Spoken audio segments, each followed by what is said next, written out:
What's good, people? It's your boy Chad from the Realest Podcast Ever with a major announcement. 2025 tax season is officially here, and we're partnering with Philly's #1 tax accountants to get you the maximum refund for the least expensive price. All tax season, TP Taxes is doing $75 simple returns, and you don't even have to come to the office to get it done. 1099s, LLCs, corporations, we got y'all covered as well. Contact us today at 215-TP-TAXES or visit us online at tptaxes.com to lock in your free consultation from the best accountants in the country. Mention TRPE to unlock additional discounts and financial services. Y'all's the hate on all of my moves, but now niggas on it.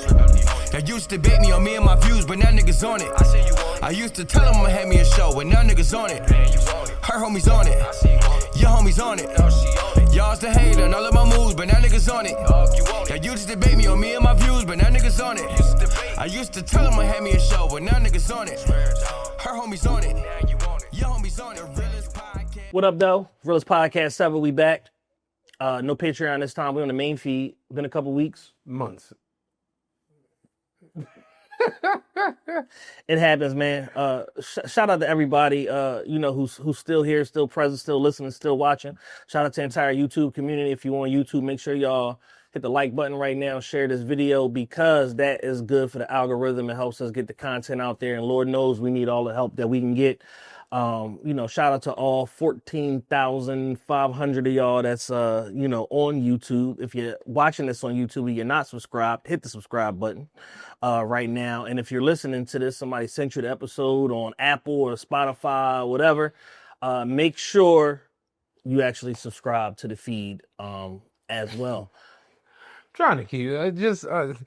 Today, today is the first day back in office for all government work. Oh, yeah, March 10th. Today is Reckoning Day. Yes, Lee has been. They're acting like they're going to war. Yeah, they're acting like they're getting sent to the gulag. And it's like you coming home with your shit on.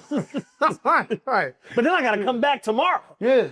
She was leaving out today with like this big Tupperware jar. I was like, what is that? And she was like, I'm taking everything I'm going to need, to be at work all day. And I'm just like, all right, it looked like you had a college drum party. Yo, y'all going to do a shift and then you're coming back. Do you eat and skate? You ate and skate and you back out. And good government job. You get a full hour break and they don't even take it out of your shift. Yeah. Work 7 hours. She just texted me, being at work all day is so ghetto. I'm just like, yo, just send an email. Just send an email. Like, you got 2 hours to go. Like, it's crazy, man. Trump and Elon have officially flipped the government upside down. Most people that work for the government don't know if they coming or going. That includes your wife. That includes my brother. Yeah. People are just trying to lay low. Like, yo, I'm gonna just lay back in the cut. Yeah, I'm gonna just fall back. see what happens. And then, government working has been over a reason. Then when the dust settle, you know what I'm saying? Then boom, then I'm gonna get my promotion. You know what I mean? Yeah. Like, she vested, been there years, and I'm like, what you want to do about a new car? She's like, well, I need to see what's going on, what they gonna be talking about, and then, we'll figure it out. I'm just like, they acting like they like Travis, like, who know when the indictment goes? Yeah, I can't base, my income around, uncertainty. Like the government. Hey, shit is unstable at the U.S. government. I can't base my life around that. Yo, the shit is crazy, dog. But yeah, no, they have flipped the government upside down, man. Bad, John. And the thing is, they say that it's done, with good intention. It's too early to tell, we'll see. But what I will say is, if you're running a government like you run Tesla or you run a startup or whatever, that's probably not a good start. Yeah, that shouldn't be. It shouldn't. Your workplace shouldn't be that volatile. When it comes to job stability, work morale, stuff like that. You should have a clear expectation on coming into the week, Sunday into a Monday. What do I need to get accomplished this week? These are the steps that I'm going to take to get these things accomplished. Boom, weekends. She wanted to get her own chair because, like, the chairs, I guess, government issue chairs ain't that great or whatever. So, because you can't see it in our office. Haven't you ever seen that black and blue joint? She got like a real nice gaming chair. Mm-hmm. Turns out gaming chairs are better than like best chairs on computer chairs. Yeah. But she wanted to get one for them, so she's like, yeah, I'm gonna get one, whatever. And she's like, yeah, and they like making it a thing or whatever. And I'm like, a thing about bringing your own chair, and they just like, yeah, about somebody like taking it or whatever. So she gonna chain it to the down. It's like, yo, are y'all at Addison? Yeah. What is going on? Chaining the chair to the desk like the Weaver on the front porch. Maybe all of the detractors was right about a second Trump term. Maybe this shit is slavery. gotta bring your own chair and then chain it to the desk. Now ain't no chain link left in the hardware store for Tretch to get fresh for the Source Awards. Like, this shit crazy, man. Tretch used to dead ass wear a chain. Like The Fallen Brothers that's locked down. straight chain. Rappers are unserious here. Oh, man, straight up. Yeah, no, the government is cooked right now. I've never seen anything like it. Hearts out to all the people who had to figure out their child care situation in the last 5 days, essentially. Once upon a time, certain government jobs had child care on site. That was a perk of working for the government. She do. Yeah, I know I am tripping. When the Oklahoma bombing happened, remember the children died. Yeah, they had a child care center in the building. I forgot the name of the building, but Fed building had one too. On 5th Street. I can believe that. Yeah, that's Yeah, that was a thing. I remember that was a big deal because it was like nationally ratified that, they were, a lot of government agencies was offering child care.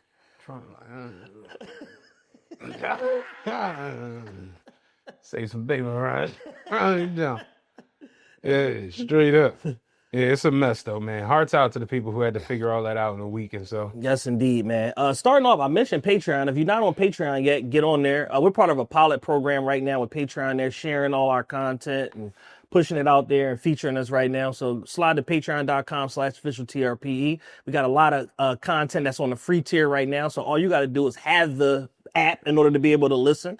And then also we have a free subscription for 1 week, VIP tier, patreon.com/official TRPE. We're doing 10 to 12 shows a month over there, exclusive content, user driven content and stuff like that. We do our monthly wrap ups and all of that. 50 episodes on Patreon. Yeah, it's crazy. It's insanity. Yo. Yeah, we got 400 over here and then 400 over there. And you know what's the funniest part?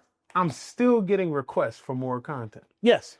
And I appreciate the fact that people will listen. Like one of our good homies, C-Test, he said the other day was like, yo, man, like y'all keep me informed. Like, I don't know half the nonsense that go on until I listen to y'all. And he's like, I need more content. Like, I'm done this shit already. And I'm just like, yo, Jules said it. Marva said it. Deke said it. Everybody. What is this? Chad, you a bitch ass. Is this right there? No, I'm fucking with you.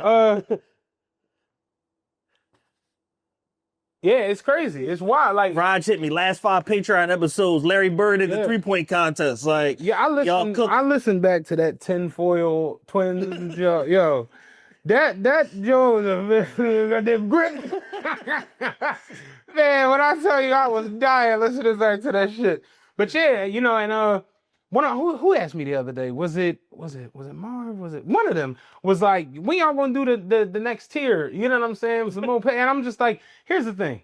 While it would be great to do another tier, you can. I'll gladly take your money. But it's just like now you got to do more content, and it's just like I don't think people realize how much of a struggle it is to get 10 to 12 Patreon episodes on top of some shit on the regular feed. It's like, granted, yes, in theory, yes. In theory, yes. You know what I'm saying? Like, you'd like to do it. I told you, Jules, today was like, yo, like, do $100 joint, man. Like, and then, y'all, I'm like, give me a beat. Give me a beat. I just call you. I call you on call you. FaceTime you and hit the screen record. Yeah.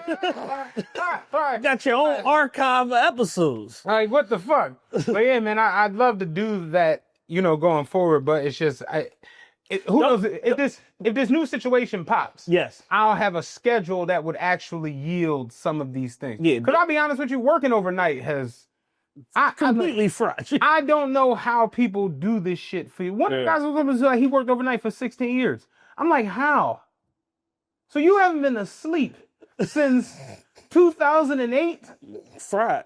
This is crazy. Yeah, it was bad enough for me when me and Dan had after midnight. We was up till 8 in the morning every Friday, Saturday, and some Thursdays.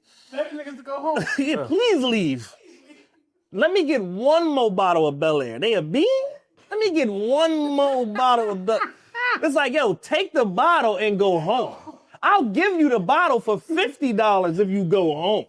It's 6 a.m. Let me get one more bottle. I'm getting one more bottle, Chief. She's just about to crack.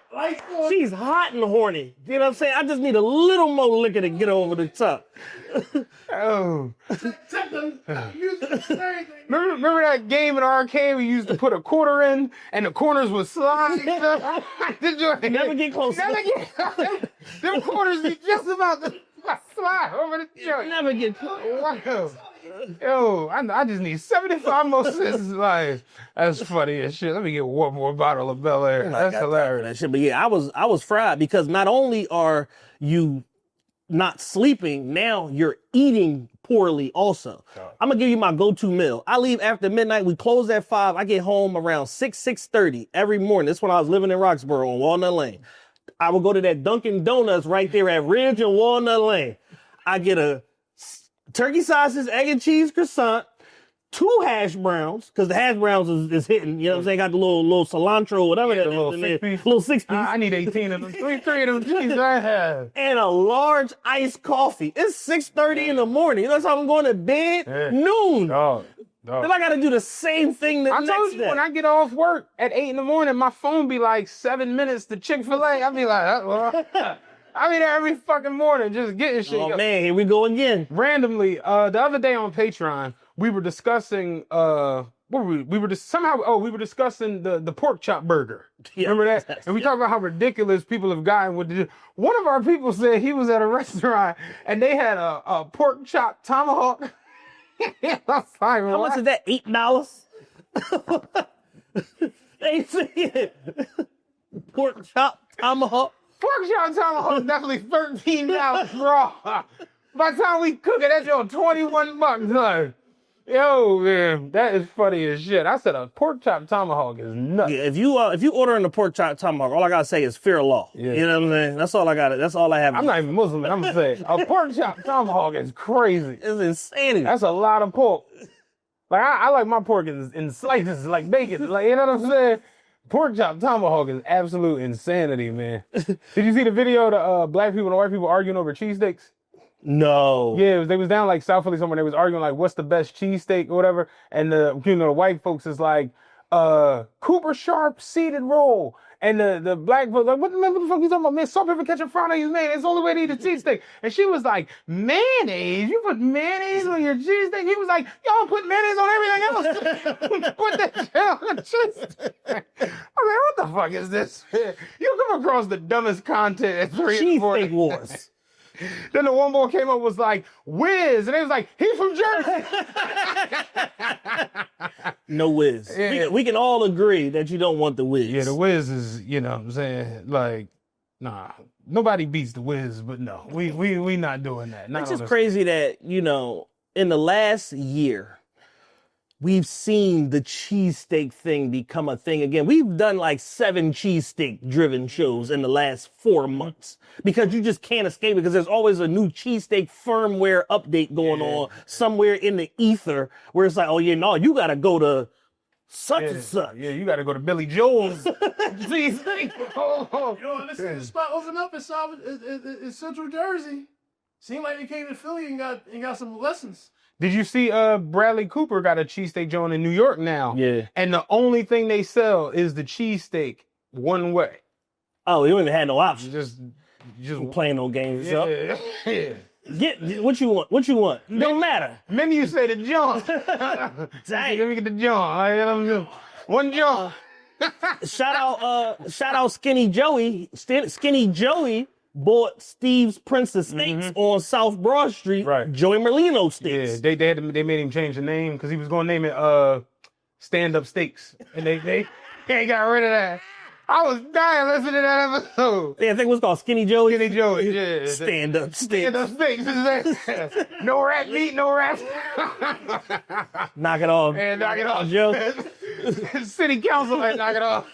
Stand Up Steaks. I was dying when he said that Stand Up Steaks shit. Yeah. I'm bringing paperwork. Everybody with paperwork in this line. What's some here you ratted on your 3rd grade teacher? Oh, shit. That is hilarious. I was dying though. He said that shit. Stand Up Steaks. I was like, yo, motherfuckers really will not come off of certain shit they be on, man. That is funny. But yeah, I was having a conversation today about we talking like dudes who be too willing to go to jail. Yeah. Because the whole entire world, it seems right now, is jail ready. Unhinged. Everybody is that might be the name of this. Everybody's the fuck unhinged. Yeah. Everybody's out of their mind. And I'm telling him, I'm like, yo, I just don't like. I look at jail and I'm like, I get it. People are like, oh, you make the best of it, and it centers you, and yeah, that's great. I got an air purifier. You know what I'm saying? Like I got a water purifier on my shower. I'm regulating the air temperature in jail. I used to shower in one of my homies' cribs one day. We was going out. I took a shower and I'm like, yo, your water is abrasive. I'm like, you need to get a filtration on. You got a hard water problem. I don't know if you know. Like the pH level, you had the people come check this shit out. Like I told people a couple shows ago, man, stop doing crime. Yeah. You know what I'm saying? Because you're going to jail. They have some place for you. I don't know if you know. Trump and Elon, depending on who's the president, they have a place for you to go. Yeah. He was like, yeah, I could be outside. Right. It might be Guantanamo Bay. Mind you, this is the director of a big situation for a big company. He's like, I couldn't imagine being in front of the judge. He's like, yeah, I've sentenced you to 8 years, and it'd be like, can I bring my sleep sound machine? Because I need my wave noises. What's the policy on pillow tops? How's that going? All right, yeah, man. Like that making the most of it is like, the phone, the gambling operation, and everything. I'm not going back. You got in trouble for the phone a couple of times. Yeah. I was about to be the first nigga to go from a camp to a penitentiary. Send his ass to me. Yeah. Big man, yeah. Yeah, they had enough of you in these damn phones. But yeah, everybody's seen. Where you want to start with today? Because there's so much crazy shit is going on. So, we saw a fight unfold yesterday. Which fight? High school game. Okay, I see. High school game. Central Pennsylvania. Of course it was Pennsylvania. Of course. I forget the schools. Somebody was burgundy, somebody was white, somebody was white and yellow. Somebody's burgundy, somebody's white and yellow. And there's a series of actions on the court that lead to a series of actions off the court. Mm-hmm. I think a technical foul called... A kid dunked after... And I don't like this rule. They'll enforce it when they want, but like the play dies. Kid dunked the ball at opposite end. Kid's still going. He ran up and dunked the ball, which it's unsportsman. I get it, but it's like, it's like a baseball player running out to first or a football player picking up a loose ball. They blow the whistle. He still run to the end zone. It's like, whatever. But he dunked the ball. When he dunked the ball, the ref called a technical on him. So that made his father or his, whatever, you know what I'm saying? Handler. Yeah, whatever. His prison guard. Yeah. His person come down to the floor area and start yelling. Another dad on the other side, he started yelling. Yeah. So then another dad who was with him came down and they started yelling together at the ref. Somebody said, yo, stop yelling at the ref. And he says, you mind your fucking business. Next thing you know, your goddamn business. Next thing you know, big man came rumbling through the crowd down the... He didn't say nothing. He played 0 games. I ain't talking with you. None of that. Coming to clear. Yeah, he came down, made his way over, and just let the nigga out. And the dude doing the commentary is like, there's butt cheeks everywhere. Slinging crack. They locked both the dads up, put them in, and I'm just like, yo, getting cuffed and taken out of the high school game in front of all your kids, and it's just like... And then they canceled the game. Yeah, that's a wild jump. Do y'all know what the funniest part of the whole thing was? Tell me. When they locked up the black old head, he had on burgundy from head to toe to the shoes. Mm-hmm. So you knew exactly what his school affiliation was. Like, he couldn't even hide it.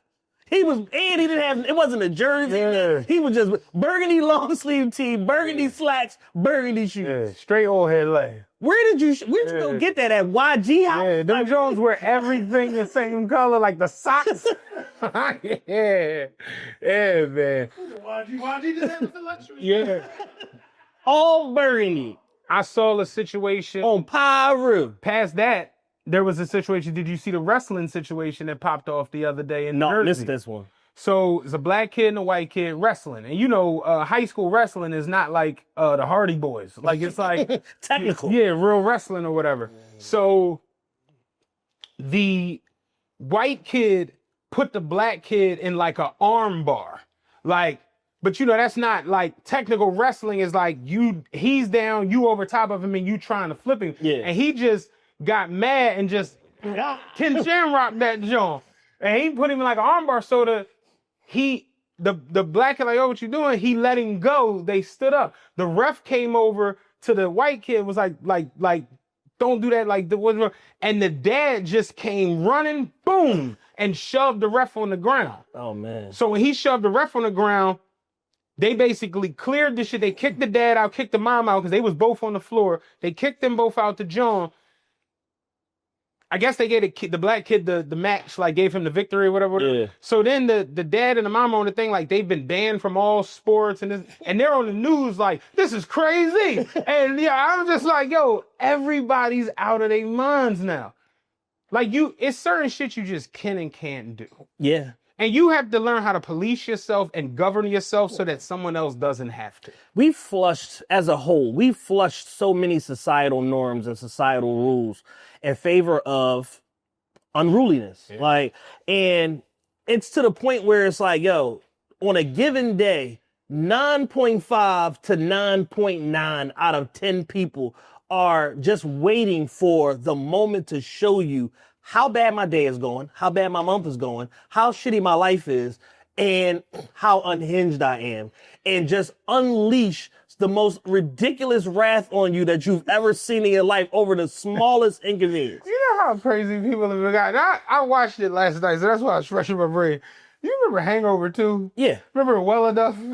Remember when they had the monkey and the motherfucker pulled up with the gun and said, give us back our fucking monkey. And Bradley Cooper was like, Alan, what you waiting on? And he was just like, it's our monkey. He was like, give us the monkey. He's like, Alan, he's got a gun. Alan said, I'll never get to keep no monkey. That's how unhinged everybody is. You'll go to war over a monkey. I'll never get to keep no monkey. I'll never get to keep no monkey. I tell you, I was here dying off of that shit. Random. I meant to send it to y'all, it was on Facebook. I saw the fun, and before we even, this is racist, all right? Before we even, hashtag, that's racist. To your high school basketball, John, there was a basketball tournament championship going on, high school players the other day. I forgot what state it was in. Okay. But I will tell you that it was very, very, like, public school versus prep school. That was the aesthetic. Yeah. It was an all-white team with an all-white fan base versus a black team that all got those locks and are all black. Those locks. You know, it was like the quintessential like Imhotep versus like, where did Kobe go to high school? Lower Marion. Lower Marion without Kobe. Newman Goretti. Yeah, that's the aesthetic of it. So what happens is it comes down to the last play of the game. The black school with the black fan base, they go up 2. It's 4 seconds left on the clock. White school inbounds the ball. They inbound the ball to the kid. He's like their best player or whatever. Sharpshooter. He comes down. No, but he's like he looked like almost like a smaller Cooper Flag. Okay. Austin Reeves like that. Yeah. You could tell he could play some ball, got some hoop or whatever. He gets the ball and he drives down the floor. And in the play, he kind of like cups the ball. Like, remember how AI used to cup the rock? Yeah. He did it once and got the defender off balance. Then he like did it again and got whistle. No. Oh, okay. They didn't call it. They didn't call it, and he got the defender like almost like to miss a back pedal step, and he blew past him. And when he cut to the lane, he dished it to the man in the corner for the corner 3. He lets it go, buzzer, bangs the shit, wins the fucking tournament. The white kids all fly up the court, run off the court, and their fan base is going great. And like all the black players are stunned, the black players are stunned. So something that goes into the comments. And I go to the comments on Facebook, and when I tell you every black Abby is like, this is some bullshit. How wasn't he called for palming? How wasn't he called for travel? He had 2 violations clear as day and that. And every white person is in the comments like, you shut your ass up. That's a great player right there. That's the next Larry Bird generation. And I saw one comment was like, the guy was like, I personally, in all my years of covering high school sports, have never seen nothing this egregious because he blatantly walked and he blatantly carried, and it's like, you have to call that. And the white guy commented was like, oh, now you people care about rules. I put my phone. I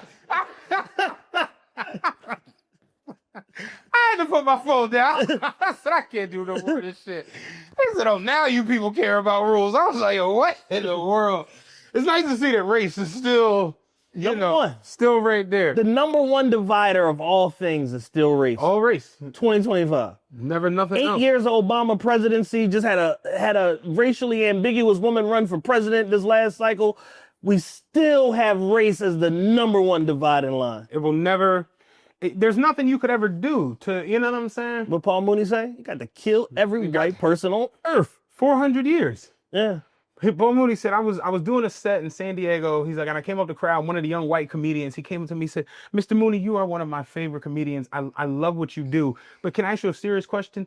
Does everything have to be race? And he said, yes, everything. And he's like, so you must think I'm the devil. He was like, no, but you'll do until I meet the real Satan. Fucking idiot. Keep it in theme with unhinged sports since we're here. Yeah.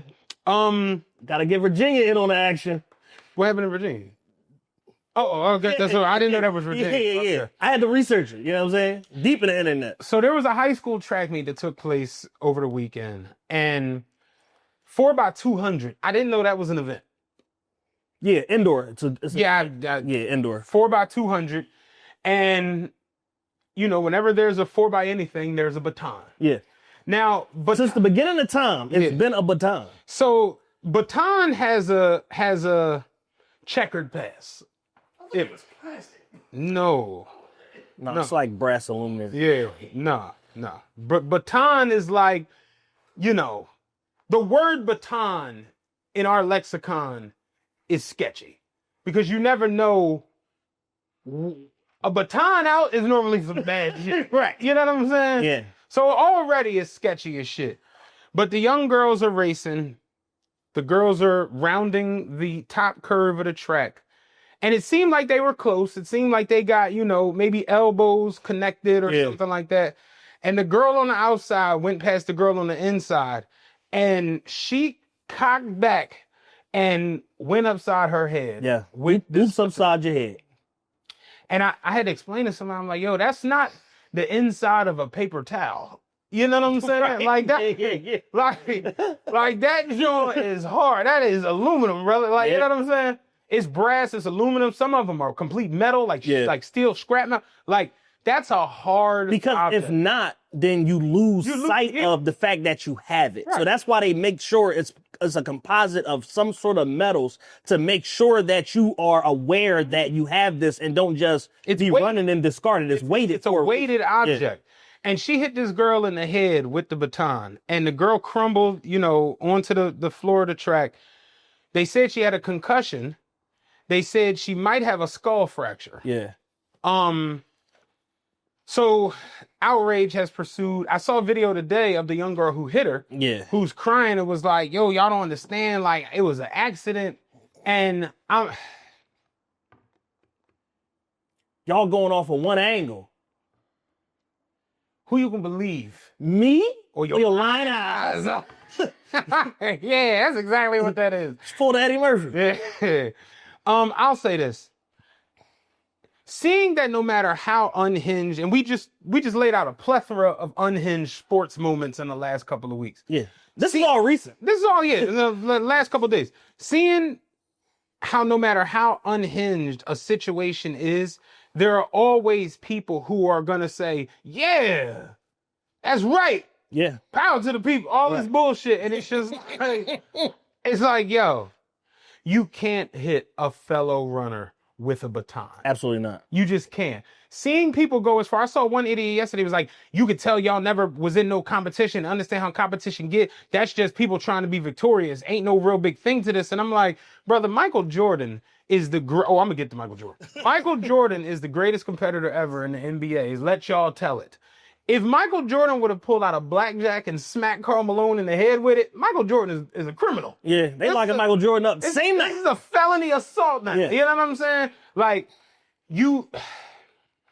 You can't be so competitive that you become dangerous to the other people in the field of play. This is the reason why Draymond got an indefinite suspension and sent home, because at this point we don't know what's next. Yeah. And for the sanctity and the safety of the game and the people involved, because these are all multi-million-dollar athletes. The cheapest nigga on the court is $2 million. 2.4 actually $1 million. So with that in mind, we don't want to open ourselves up to any sort of legal liability because you can't control yourself. Yep. So the competition angle is a BS angle because, all right, cool, you competitive, great. You have to know when to toe the line. That's what being a real competitor means, is knowing when to dial it back, knowing when to stop, knowing how far is too far. Yeah. Everything is fair within the throes of competition. Yeah. But like Mike Tyson bit Holyfield's ear, here come the Nevada State Police. Yeah. This is something else. You can't do that, champ. You can't do that. Remember when Roger Mayweather ran in the ring with Zab? Yeah. Here come the Nevada State Police.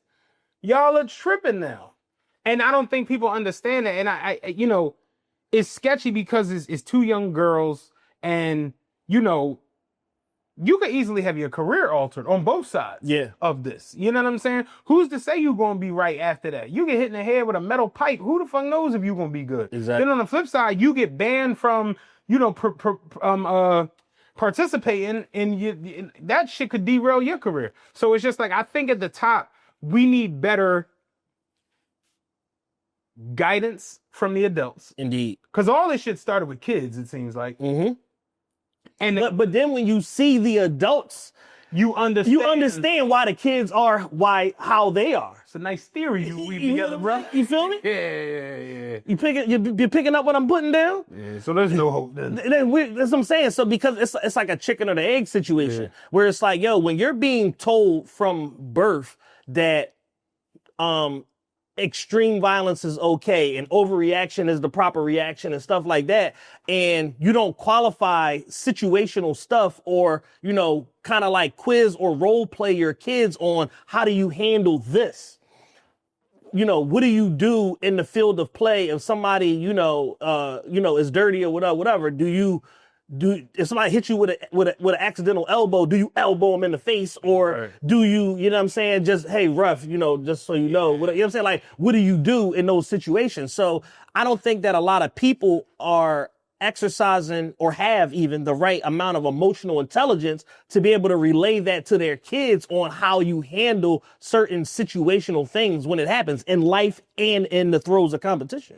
Yeah, I remember years ago, I was on my homie block. I was 68th in Buis, and, you know, real sketchy part of town. You know what I'm saying? It was nice back in the day. It's going to the dogs. Got it now. Yeah, but I was out there with him on his porch, and we just talking, and out of nowhere, young kids started gathering at the end of the block. So I'm like, oh, this must be something. And then next thing you know, they were fighting. It was young girls fighting or whatever. And me being a 30-plus-year-old man who's a positive influence in my community, I said, yo, someone needs to stop these kids. Yeah. So I started to go down there, and my homie said, whoa. Don't do it. Remember when Long Joe, don't rile up the brothers. That's how he stopped me, like, oh. And I'm like, no, man, they young, they fucking 13, 14, like, the fuck? He was like, dog, I don't even speak to these people. You know what I'm saying? Like, you know, like, you tripping right now. And I'm like, no, man, come on, we got to go down there. And as we started to go down there, he like, man, I don't want to go down there. You know, that's sure. Little kids be strapped. We started to go down there, and I looked up and I saw two women coming out the cribs. Yeah. I'm like, okay, here comes some adults now. So the lady comes out and was like, hold up. And I'm like, all right, she about to put an end to it. She came over and she pulled out a scarf and started tying the one young girl hair up. And I was just like, fuck is she doing? And she's like, yeah, this my daughter. Any of you little bitches jump in, you gonna have to deal with me. And I got fucking hands. And I was just like, oh, no. I see why the homie don't speak. I get it now. Hashtag I understand it now. Lethal shooter voice. Oh, I'm like, yeah. I understand it now. I was just like, Jesus. Like when the adults are like that, it's almost impossible for the kids to not be like that. Yeah.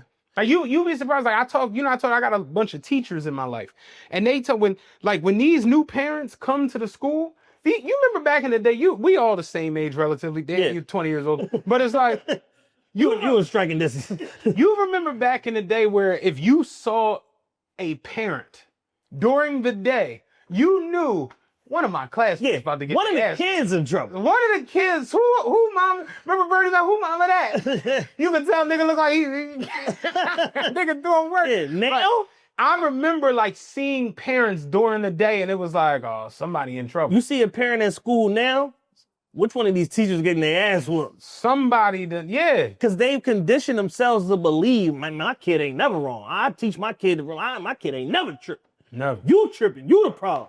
And it don't matter what these kids do, what they say, what they have going on. It's fucking insane, man. But it's just like, yeah, when you see the parents conduct themselves like this, it's definitely not shocking. The sad part is majority of these kids are either opioid or barbiturate babies because their parents was doing perks, oxys, or Xanax, or sometimes all of the above. Yeah. And I meant to ask you the other day, because you kept mentioning the whippets when we were talking about tank. Nitrous oxide. What is whippets? It's nitrous oxide in a can. Is that shit that look like a caulking gun? Yes. Okay. So basically, the whippet shit has become so... That's what Lil Meech was on. That's what Gunna was on. Sunoco the other night on Front in Oregon. And the nigga in front of me, he said something, and the boy, like, he looked at me, because I'm in my uniform, yeah. I got a badge and shit. And I was like, the fuck? He like, look, I guess he read it real quick, was like, oh. And he reached under the counter, and he gave me one of them joints. And I thought it was a Roman candle. I thought he was selling fireworks out there. But that's what it was. So what is it? So basically, it's nitrous oxide in a can. So, you know, that shit goes straight to your brain. It's like you shake the shit up, and it goes straight to your brain. So these young people are shaving off years of cognitive function one hit at a time. It gives you delayed sensory, function or whatever like that. It makes your thoughts scatter. It makes you paranoid, schizophrenic. Like extended usage of it makes you paranoid, schizophrenic. And why are they using it then? It's a high. Yeah, but so is like weed. Like that's why I'm trying to get higher. I've reached the maximum level. I've defeated the weed. Like, I didn't smoke the BMF gumbo. There's nowhere else for me to go on a weed scale, my brother. Do you remember Higher Learning Well Enough, the movie? Yeah. I've seen Higher Learning hundreds of times. The peace rally when Tyra Banks got killed. Remember before all the shit started, it was a nigga like a Kufi and all of the African gear. He was on stage doing a poem. He was like, "What is high? What is higher?" Niggas out here trying to get higher. So people have taken to the point where they're doing it as a social recreational drug. My homegirl Chanel, she live in Paris. She said that they've gotten to the point where somebody will pay for a section in the club and have no bottles. It'll be all whippets in the bottle bucket. Like, they're not even hiding it. Oh, wow. Yes, this shit is a cultural, I can't even call it a phenomenon because it's negative, but it's like, it's a cultural something. You know what I'm saying? But yeah. Yeah, that shit is cooked, dog. Like, but people is doing that shit like never before. That's what Lil Meech on. That's what Gunna was on for a while. He said he had to get off. His shit was fucking him up. They saying that's what Kanye is on. It's like a bunch of people that's addicted to that shit. Yeah, nitrous oxide. I remember our senior trip. We went on a ski trip in high school, and I went to a predominantly white high school. And I remember I walked into one of the hotel rooms, and they had a nitrous tank. In there. There was none of them, whatever that is, but they had an actual tank. And one of the boys was like, "Yo, you want to hit a nitrous?" And I was just like, "Why the fuck would I want that?" And they turned that shit on. It was all like that. I was just like, I'm going to get my free breakfast. My super donut. Yeah. Get on the bike. Y'all ain't bugging, huh? Yeah. All that shit. Like, yeah. Yeah, I didn't know that. I saw it the other night, and I thought it was fireworks. And I was like, I think that's that shit. Then I seen a video the other day where somebody was like, do you smoke it? No, it's no smoke. Because it looked like it's vapors, though. Yeah, but you just inhale it and swallow it. Okay, so it's like like how they fill the balloons up with. Same. So it's like an antihistamine. Exactly. Almost like an antihistamine. Okay. Yep. Yeah, most people take it orally. Some people take it straight up to know if you really trying to get to the business.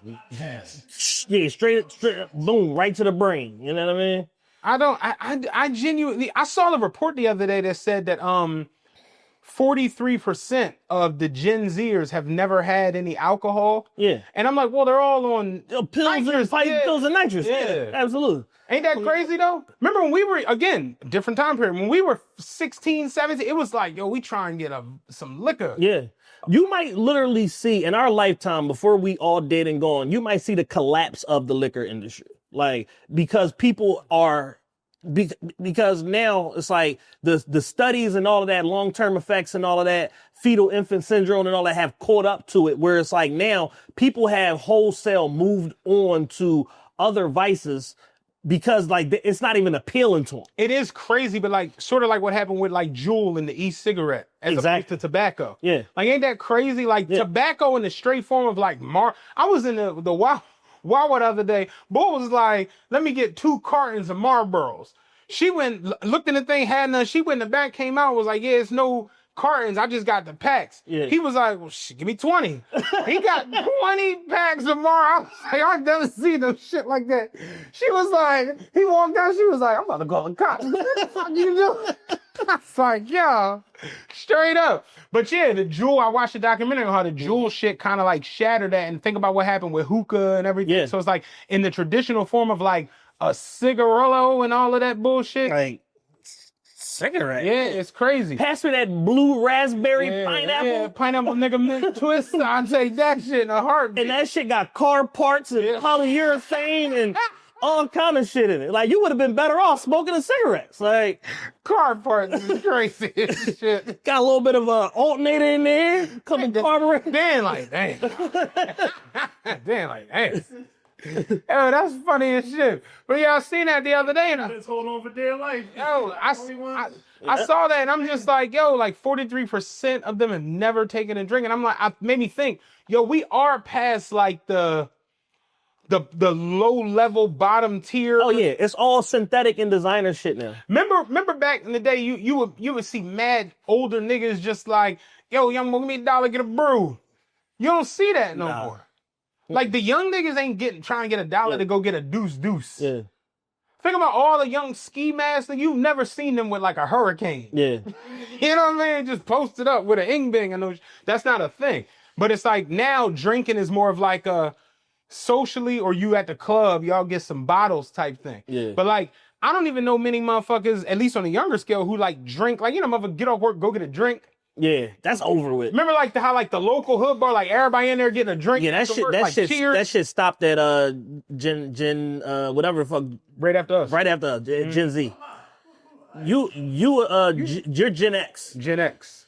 Might be a boomer. Borderline. Yo. Yeah, so that shit died at Gen Z or whatever, that post-work drink and all that shit. I'm gonna just hit the whip it. Yeah, I do that on the way home, man. Take his hand. If I don't die, I'm in the crib. But back to my original point. So these kids are fucked like 8 different ways, because majority of them are either, you know, products of opioids or barbiturates, or sometimes still, you know, lingering fetal alcohol syndrome, whatever. Then they're doing designer drugs and shit like that. Ketamine, various forms of crystal meth, whippets, Zans, opioids, Fetty perks, like all of that shit. So where it's like, yo, like they've moved past certain shit. It was a thing during the pandemic. Niggas was putting fentanyl on the weed. Like, how you trying to stretch the weed by putting Fetty on it? Like, I saw John the other day, the girl, she had a post. She was like, I was on drugs for 16 years. She was like, I've done everything from Oxycontin to Xanax to Percocet to heroin, different types of heroin. She's like, I even had a fentanyl addiction at one point. And she's like, through all the years of all my drug abuse, nothing I've ever taken was as strong as the Sprite I just got from McDonald's. Somebody had a similar tweet, and they was like, they ran down all the drugs they did, and they was like, but nothing has made me feel sicker than this legal weed I just got from the gas station. They got weed at the gas station now? Yes, man. That Delta 8 and THCA shit or whatever like that. It's like this. It's real regular flower, but the curation process is different. Where it's not normal regular THC that we know and love that we grew up on. Yeah, weed jumped the shark a long time. Oh ago. yeah. Long time ago. All these cross breeds and cross strains and all these different labs, and you go into place now and they like, yeah, what's bothering you and all this shit, and it's just like it's gotten way out. Yeah, there's going to be, Burner has talked about it a lot, man. He said, probably by like 2030, there's going to be weed in like Walmart. I can believe that. Like, you can go to the pharmacy The counter. dispensary shit is billboard. Yeah, I could totally believe that. I think it's like 30 something states right now that have legal marijuana. It's like like 36 or 37 or something like that. In the remaining states, they're like lobbying for it. Texas and Georgia being like the main two. Yeah, they said Georgia didn't even. It's not even. Yeah, they don't even give a fuck. Like, they just like, no, absolutely not. Keep locking. Oh, niggas sell weed? Locking it. Oh, niggas sell it. Keep locking niggas up. Yeah, like, we got to mandate the maximum amount of niggas. Yeah, Jersey, you can buy it whenever.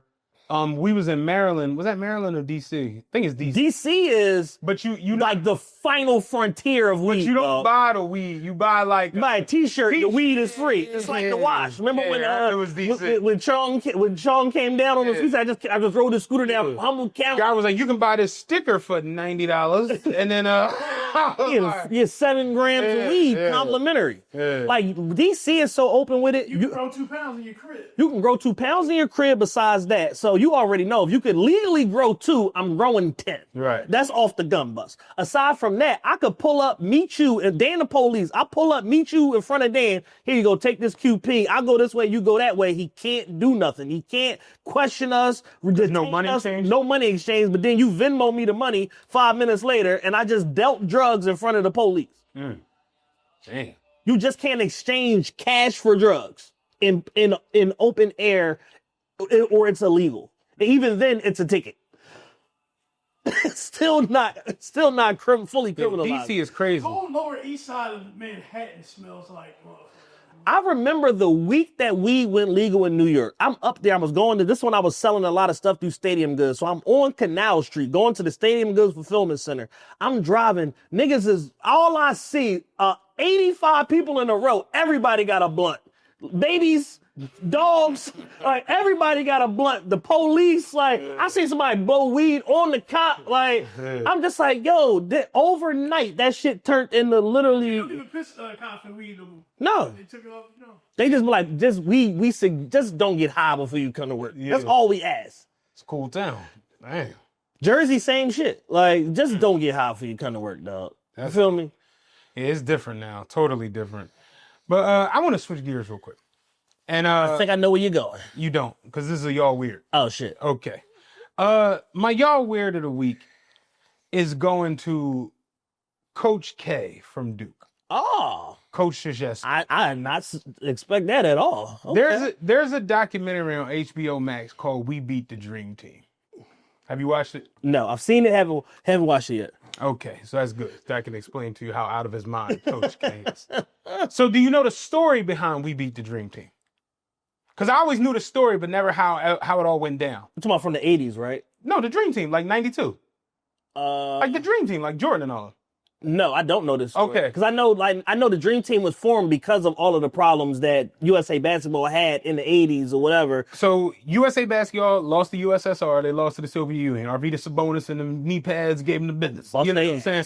But at the time, USA Basketball was using collegiate players only. Professionals weren't allowed to play. Yeah. Once the USSR and the Soviet Union beat them so bad, they went to the Olympic Commission and filed for professionals to be able to play. Yeah. They won that shit in 1990 and was like, yo, the next Olympics, we're going to run professionals out there for the first time ever. They put together the Dream Team. They need one collegiate player. They picked Christian Laettner over Shaquille O'Neal, famously. The 11 Hall of Famers on the team were Chris Mullin, Clyde Drexler, Karl Malone, David Robinson, John Stockton, Charles Barkley, Larry Bird, Magic Johnson, Michael Jordan, and David Robinson. I was going to say the Admiral. David Robinson. So, in preparation for them to play in Barcelona, Chuck Daly, who got the head coaching job over Coach K. It was Chuck Daly, Lenny Wilkins, Coach K. Larry Brown. No. PJ Carlissimo. PJ Carlissimo and Roy Williams from Kentucky. So Roy Williams and them basically decided, yo, we need to get a team to practice with the dream team to get them to that level. But they felt like it would be almost an insult to have the pro players who weren't selected, like Isaiah Thomas and all of them, come and basically, come be the practice squad for the dream team. So they went and got collegiate players to do it. Grant Hill, Rodney Rogers, Eric Montross, Jamal Mashburn, Allen Houston, Chris Webber, and Bobby Hurley. That was the collegiate team put together to come play against the dream team in scrimmage. Got it. So they show up, and mind you, they're college. Bobby Hurley and Grant Hill are Christian Laettner's teammates. You know what I'm saying? And Christian Laettner is like, mind you, everybody's in the documentary. And Christian Laettner is like, yo, it's so crazy because I'm on the dream team and I'm here with Michael Jordan, Magic Johnson, Larry Bird, and it's like, I'm never going to play. He's like, when all my college homies walked in, I was like, yo, can I play with them? I can jump over there. But I'm the man on that team. So, long story short, everybody knows the dream team never lost. They beat everybody by 40, 50 points. So they had a scrimmage against Chris Webber, Allen Houston. Oh, Penny Hardaway was on the team too. I forgot Penny. Chris Webber, Penny, Allen Houston. So the starting five for them was Penny, Jamal Mashburn, Grant Hill, Chris Webber, and Bobby Hurley, with Aaron Montrose, Rodney Rogers, and Allen Houston coming off the bench. So those 8 college kids played against Jordan, Magic, all that is. So they's like, yo, we came out so amped up and so hype and so aggressive. And Penny was like, I'm just like, yo, I'm on the court with Mike, with Magic. Like, this is insane. And he's like, yo, let's bust they fucking ass. And Chris Webber was like, they got Chris Webber in the documentary. That's how you know it's a good documentary. Right. Chris Webber don't sell to nothing. And Chris Webber was like, yo, we went to town on these niggas. And Magic was like, yo, these young motherfuckers could run. And he was like, after like 10 minutes, they was up like 24-20. And Larry's like, we gonna get him. No, it ain't no big thing. Oh, funny joke. Chris Webber was like, when he landed in Barcelona, the limo came to pick him up. And it was Larry Bird in the limo. And he was like, yo, I never met, like, this is Larry Legend. He's like, I got in the limo, was like, what's going on, Mr. Bird? And he was like, what's going on, young man? And he was like, man, it's such an honor to be here and meet y'all and see y'all. And he's just like, yeah, man, like, it should be fun. And he's like, they got out of the limo and Larry, he's like, I didn't realize how big Larry Bird was. Larry Bird was like 6'9". Yeah. But Chris Webber 6'10", 6'11". And Larry Bird was like, my God, you're huge.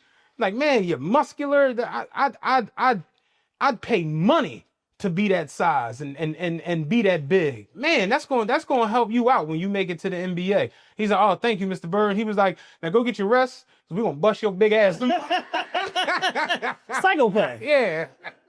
But they started going to town on him. They was up 4. Couple minutes later, they was up 6. Couple minutes later, they was up 10.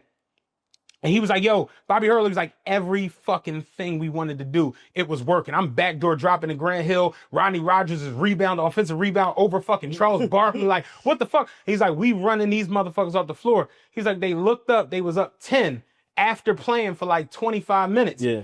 At that time, the press was going to come in. So they called the game. And he was like, Grant Hill was like, we beat the Dream Team 78, I think it was 78-68. And Chuck Daly was like so mad, all this shit. He took the scores, like they didn't want the score on the scoreboard when the press came in and all that shit. And he was like, when you see the interviews with the press, you could tell that all of them just lost because they all just like Larry, Magic, all just like, yeah, we had a little training game, just with the college tune up. Yeah, with the college guys, man. Them young boys, they're gonna be a problem when they get to the bear. And Bobby Hurley's like, and we're partying, leaving the gym and all that shit. And he was like, I'll never forget it. Chris Webber, or was it Rodney Rogers? Rodney Rogers told Larry Bird, was like, yeah, man, you ain't hit a meaningful 3-pointer in like 3 seasons. And he was like, he looked over at Magic, and Magic, he wasn't mad, but he was just like, the fuck? Like, oh, these young niggas talking shit.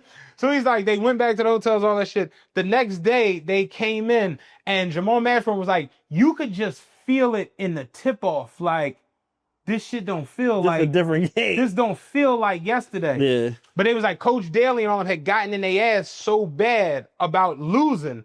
Like, you don't want to feel that shit because if this happens when y'all in Olympic play, It's gonna be way worse. y'all are this is supposed to be all out domination. Yeah. And you can't feel like, and he was like,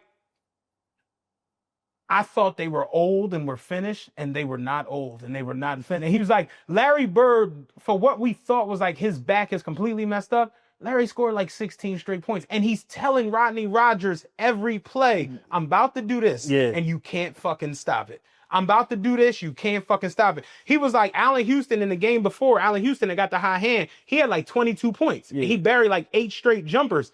He said Mike told him was like, yesterday was cute. You're not getting the ball above your fucking shoulders today. And Jamal Mashburn was like, Allen Houston went 0 for 0 in that game. He did not get one shot. He didn't get an attempt. It was like, I've never seen anybody play like this. He's like, they beat him by 50 in the next game or whatever. So the whole We Beat the Dream Team is because they, beat him in the scrimmage or whatever. So Grant Hill was like, and it's all great. The Barcelona, they go on, win the gold medal. Yeah. They the greatest team ever, whatever. But we always hold that we beat the dream team. Well, that was until Coach K decided to burst our bubble. So Coach K is on there was like, what a lot of people don't know is Chuck Daly set that up.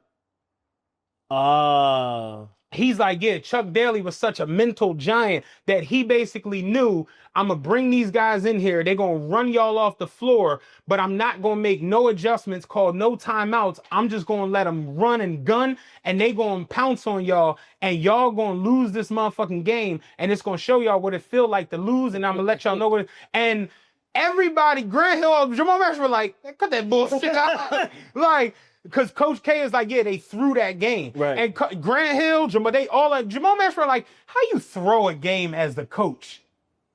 Yeah, and I'm like, this is the shit that goes on with this mic. And this will lead us into the LeBron shit with Stephen A. The way y'all covet them 90s players, it's disgusting, and make excuses for why is it so hard to say, yeah, they just wasn't up to playing with them young boys that first game. And got blitzed. They locked in, it was nothing they could do because they the best pros on the planet. The thing about basketball is that when you have all factors, equal in a 7-game series, the best team always wins. Always. Yeah. That's the reason why you play 7 games, because it's not like some happenstance NFL shit where it's like somebody gets extremely hot and then just fucking go on a run and just beat a bunch of teams they're not supposed to beat, like the fucking New York Giants did when they won the Super Bowl 2 fucking times. Basketball historically is 7-game series, the best team always wins. I think the problem for me that I have the most with it is y'all don't make these excuses, media and all of this shit wise for LeBron, Steph Curry, Kevin Absolutely Durant. not. But when it comes down to the Jordan, Barkley, Pippen was on the team too, Pippen era of the 90s, y'all will make an excuse now for them losing a scrimmage. All right. You threw the game. Jamal Mashburn is like, I never heard such a crock of shit in my life. Like, what the fuck are you talking about? Like, I was there, I played. And Chris Webber was like, we beat the pants off them motherfuckers. Like, to say that years later is just kind of crazy. And here's my biggest thing. Y'all told us that Michael Jordan is the greatest competitor in sports history. That's a fact. So what you telling me is y'all got Jordan to throw a game? Impossible. That's what you saying. Jordan will throw you off a bridge before he throws. Before you throw it. I head crack a football 6 round this motherfucker. But you telling me you got Michael Jordan to throw a game? No, absolutely not. Like, nigga, what? Saying that a coach had enough influence in order to throw a game means and the players did nothing about it means that they're complicit in the throwing of the game. So did everybody know except Michael? To that point. And this is why it's funny when I said his name, he was like PJ Carlissimo. I'm like, PJ Carlissimo's on there, and PJ Carlissimo's like, I love Coach K. He needs to be checked. He needs to be checked. Like, PJ Carlissimo was like, I worked hand in hand. Remember at that time, PJ Carlissimo was the man. Yeah. He was like, me and Chuck Daly worked on the scheming and the play. We did the whole setup for the college team and everything. And he was like, I know firsthand what happened. What happened was the college team jumped out to a lead.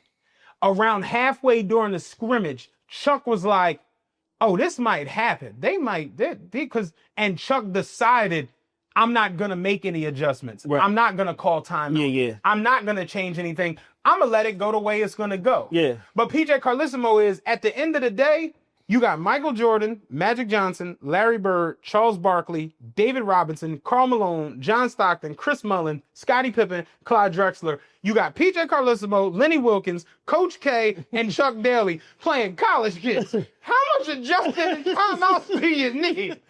Like, what, man? And Coach K's really on there like, I'm telling y'all, Coach Chuck Daly threw the game. That was when I realized how sharp Chuck Daly was mentally, because he knew to throw the game to set y'all up so that y'all would win the rest of the games. And Grant, like, Coach, I'm not buying it.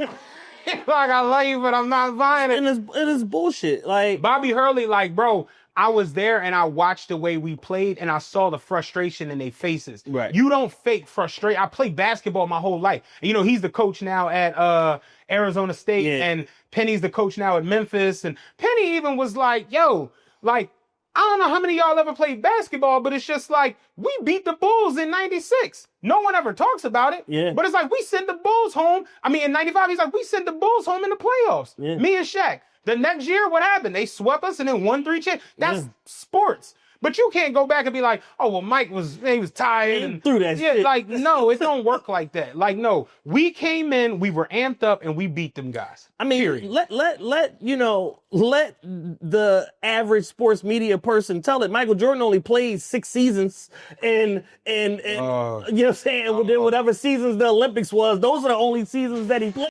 Like, all that other shit is like, you know, Jordan played 6 seasons of one summer. Don't play with us. Like, it's just such a disingenuous argument because he is truly great. He is the GOAT or one of the GOATs. He's clearly Mount Rushmore of the greatest and most influential players of all time. So y'all don't need to lie to stat pat his legacy to make him appear greater than what he already is. And you should watch it. It's real good. I'm going to watch it. And at the end of it, they got all the players from the Dream Team. Magic, Bird, Scotty, Barkley, like they're going through all of them. Yeah. They go to Barkley. Barkley, like, they punched us in the mouth. Nothing to argue about. They punched us in the mouth. We came back and punched their ass in the mouth. They go to Larry Bird. Larry Bird was like, I thought, you know, when I saw Rodney Rogers and Eric Montrose, I didn't think much of them. But after that day, I respected them. Like, yo, these kids can play. Yeah. They go to Magic Johnson. Magic Johnson's like, yo, man, the beating them boys put on us. He not Magic fit. Oh, animated and shit. They go to Scottie Pippen. Scottie Pippen, like, they was on our ass and they gave us a spanking. You know, we weren't ready for that. You know, that you know, and basically just hammered home that, like, none of this shit was thrown. So they go through all the players, Chris Mullin, all that. And I'm kind of to myself like, is Jordan even on this joint? At the end, Mike Jordan pop up and Mike Jordan sit down. And the only thing Jordan say is, they whipped ass. And that's the thing, right? Like, Mike is so straightforward. that's Mike. They whipped ass. Mike is so straightforward and no nonsense, and the limited media that he's done over the years, which has also helped his legacy, is that he has done limited, like, one-on-one, me looking at the camera media. Remember the Patreon, you was like, Mike didn't do many interviews, and if he did, he was with Amar Rashad. They were showing the clip in Barcelona, and it's Mike with Amar Rashad in Barcelona. It was the only motherfucking Mike would talk because he didn't trust none of these motherfuckers. Like, Ahmad is my man. We fucking own together. So, hey, ping my brother. I'm fucking baby out. He fucking Felicia Rashad. Next thing I know, he playing. So with that being said, you gotta find somebody. When you are a high level athlete, you gotta find somebody you can trust and hook their ass and latch on to them and hold on to them, because you need somebody to guard your secrets. Yep. You need somebody to be a guardrail when the shit starts to hit the fan, to jump in front of that shrapnel and be like, oh, wait a minute. Hold on. Let me tell you how it actually happened. Yeah. I talked to Michael because I talked to Michael this morning. We'll shut all that shit up. I actually talked to Michael this morning, and what really happened was... Remember Stephen A. would just lie? Just lie. I talked to somebody close to him. No, you didn't. No, you didn't. Kevin Durant, what the fuck is you talking about? Kevin Durant, the show live on there. KD live tweeting. This nigga don't know nobody that know me. What are you talking about? Yeah, man, but it's a very good documentary. And for me, that's my y'all. Coach K is like, yo. That's bad. We don't need to do anything else to try to cement the legacy of the 90s basketball players, especially Michael Jordan. He's the GOAT. We know this. But it's like to go as far as saying that Chuck Daly, who's long and gone. Mind you, Grant Hill is like, this shit came out 20 years later, and I'm like, yeah, you know why? LeBron is close. Yeah. Now it's just like, we can't have no blemishes, nothing. And it's like, to say that you as a coach through a scrimmage game is, and they got, Rodney Rogers paralyzed from the bike accident. Mm-hmm. He's on there, and Rodney Rogers is just like, oh man, we was playing. We was in the best shape of our lives, and we was playing. And we showed up and was balls to the wall playing basketball. And Magic is like, yo, I think what happened was our pride got hurt. And that's where PJ Carlissimo is like, halfway through the game, Chuck saw it and saw, yo, fuck that. Let him lose. Yeah. Because this is going to be a teachable moment for y'all to not, because Chuck was like, they were halfway in between like summer vacation and an all-star game. Right. You can't play this shit like this. Yeah. You going overseas to play Spain. These teams are ready to play, just like these young niggas. So it's like, yo, you go out there and take that shit for games like this, they gonna run you off the fucking floor. And he's like, you can't have that happen as Magic Johnson, Charles Barkley, Michael Jordan, Scottie Pippen. Y'all the greatest players ever. You can't have this shit happen. So y'all better come with it or y'all gonna get ran the fuck home. And PJ Carlissimo like, that's what happened. And then Roy Williams is like, I love Mike, you know, but Roy Williams is like 100% unequivocally. Penny Hardaway, Grant Hill, Eric Montrose, Allen Houston, Rodney Rogers, Bobby Hurley, Chris Webber, and Jamal Mashburn beat the fucking Dream Team. Yeah. Even bringing this up is stupid. He's like, we can do a lot of the documentaries, but this is dumb. This is bad. This is stupid. I'm here because I respect the process. And they gave me 30 count K, but like this bullshit. Let's call it what it is. This is some bullshit. And Coach K, like, that's my story. I'm sorry, that's my story. Like, hey, the problem with your story is you're the only one with it. Dog.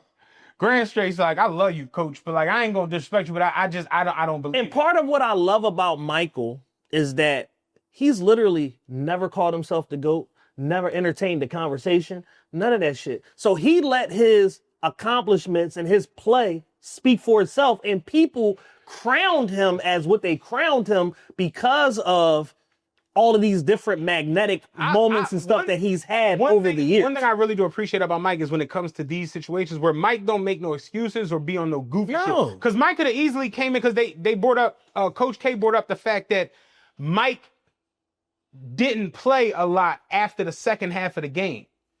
And he was like, I mean, he sat Michael Jordan, and y'all really running with this, oh, you beat the Dream Team and don't realize what Chuck did. And Christian Laettner, you know, he's on the Dream Team, and Christian Laettner was like, I mean, they sat Michael Jordan and brought in Karl Malone and Barkley. It's not like they put me out there. Laettner, like, I still didn't get to play. Yeah, they acting like they put Doechii out there. All right, straight up. And for Mike to show up at the end, and Mike is just like, they whipped our ass. What are we talking about? I love Mike, man. That's what Mike, and he said it just like they whipped our ass. Some of that, yeah. Remy Martin? VSOP, right? Like, but I'm just, that was my, when I'm watching, I'm screaming at the TV like, man, shut the fuck up. Okay. That nigga said Chuck Daly threw the game. That was the reason. Yeah, that's nasty work. Nasty work. Nasty. And then to have every player on that joint, like, yeah, I don't. Only motherfucker they didn't have on there was, they didn't have Karl Malone, because, you know, it's getting out, you can't come within 100 yards. Of anyone. Yeah, of anyone. Anyone not blood related, you can't be near them. You know, crimes against humanity and all. Yeah, man, you know how that go, you know what I mean? But they got Stockton, all the coaches, PJ, Coach K, Roy Williams. They got Lenny Wilkins on that jump. Yo, I would love to see like a month in the life of John Stockton. Like, what the fuck is John Stockton doing every day now? Who knows? They got all the college kids on there except for Eric Montrose, Jamal Mashburn, Penny, Allen Houston. And it's so dope because they all found their way in what they doing. You know, Penny's the coach at Memphis. Bobby Hurley's the coach at Arizona State. Of course, Rodney Rogers had the bike accident. Yeah. But Grant Hill is now the director of USA Basketball. Right. So that's the reason why because he's like, we were, you know, getting everything. And he's like, I'm telling Devin Booker and Kyrie and all them like, yeah, you know, because he's like Kyrie and them, because they show all them Kyrie, they got Ant Edwards on the joint. Edwards like, yo, I didn't even know that like a team beat the Dream Team. And Grant Hill was like, I'm telling them the whole story. And Coach K see me from across the court was like, You know that's how the whole documentary came about. I'm like, Mike, shut your hook nose ass up playing these games. But yeah, it's a good documentary. So you get It sounds like it. Jones. Sounds like. But that leads us to the big part of the show. Watching the way that these 90s players get heralded as opposed to these players now who do some of the most like you got right now at the same time, right? You got the greatest 3-point shooter in the history of basketball. Just shooter, period. Yeah.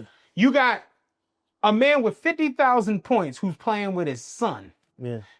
And on a nightly basis, these two are still, like, I don't know if anybody's looked, but, like, the Lakers and the Warriors are, like, the two best teams in basketball. Right? Yeah. Like, you know what I'm saying? Straight up. Steph had 62 the other night. Bron had 8 straight 30-point, 25-point games, whatever the fucking. Like, they're outrageous. And it's just like, instead of marveling at their longevity, we kind of like pick apart. Somebody the other day had the joint when Jason Tatum threw his arm up and LeBron Father was like, now how the fuck y'all gonna talk about this man better than Jordan? And then one of them was like, so we just gonna lead a 50,000 points. That's like, fuck those. Fuck the gold medals. Fuck those. And it all came to a head this past week because LeBron was at the game playing against the Knicks. And he looks over and sees Stephen A. enjoying his cocktail. You know what I'm saying? And LeBron was like, yo, let me holler at you. You know who Stephen A. was with? Larry David. And it was somebody. It was Larry. I saw Larry David. Yeah, it was Larry David and somebody else that he was with. And I'm just like, what the fuck? Yeah. Like, is this a Curb Your Enthusiasm episode? Because what are y'all doing together? And LeBron stepped to him and basically told him, like, you know, keep my son's name out your mouth. Keep my son out this shit. And you know, LeBron, I think it's two sides to the coin. For sure. Because the extreme version of this is, you know what I'm going with, right? Oh, you're talking about the actions in the argument. The action. I was talking about LeBron's career. Oh, okay. I was not going to say. I'm going to let you go. I was saying that it's two sides to LeBron and his career because LeBron kind of knew what he was signing up for. For sure. If you're on the cover of Sports Illustrated in the 10th grade, this is going one of two you got nationally televised games on ESPN, the whole nine. This is going one of two ways. You're either going to make basketball royalty or you're going to end up on crack. You're going to end up operating a halal cart. It's one of two ways. So Bron knew from jump, marry Savannah, have these kids, get this chin strap, stay out the way, keep my nose clean, don't get him in no trouble. That's been LeBron his whole life. Legacy. That's what he was from the jump. And I don't think he realized that polarizing shit trickles down. Yeah. Vince McMahon is polarizing. And because of that, people hate Stephanie McMahon. Yeah. They hate Shane O'Mac. Yeah. And they don't even fuck with it. They don't fuck with it. But you understand? Yeah. They say the children, that's an old adage. Children pay for the sins of the father. And I don't think Bron fully understood that when Bronny decided or Bryce decided, yo, I'm playing ball, y'all are going to be scrutinized way harsher. Yeah. Like, people love Michael Jordan, which is why his son's allowed to walk around with blow on his nose all the goddamn time. It was ketamine. Watch your mouth. Whatever it was. People love him. That nigga tried to drove the car on a train. They said, I can just back it up, baby. And we can push it. I'm going to get in, throw it in neutral. Y'all going to push it. Yeah. But when you're polarizing like that, if somebody likes you, they like your offspring. If someone hates you, they hate your offspring. Hate everything and you do. And the hate for LeBron at times is so triumphant that it's trickled down now to his children to where, like I had to tell somebody the other day, I think I was telling leadership. As the greatest basketball player, especially in my generation, maybe ever, the last thing you want to do is turn on your television and you're creating legacy for your son and see another black man saying, yeah, your son is a Make-A-Wish kid. Yeah. That's crazy. I'm LeBron, put the camera on me. I'm begging you as a father, stop this charade. It don't make no sense. You gotta stop it. Yeah. You can't appeal to me as a father. No. That's the first place that you fucked up at. Yeah. Especially not on morning television when you're talking about my child that is dominating the developmental league, which means by proxy, he belongs in the NBA. Mm-hmm. He's dominated over here. By proxy, that means that he belongs over here. That doesn't mean that he needs to be playing 22 minutes a game, and he's not. But to argue that he doesn't deserve a spot is disingenuous and destructive, and that's why we got that viral moment that we got, because as a journalist and as an educated black man with 30 years of media experience, you know what you're doing, and you're trying to pretend like you don't. Yeah, you know better. You know better. You know better. And also, I saw so many people who are against, the anti-LeBron, which is just crazy, because how are you anti-LeBron at this stage of life?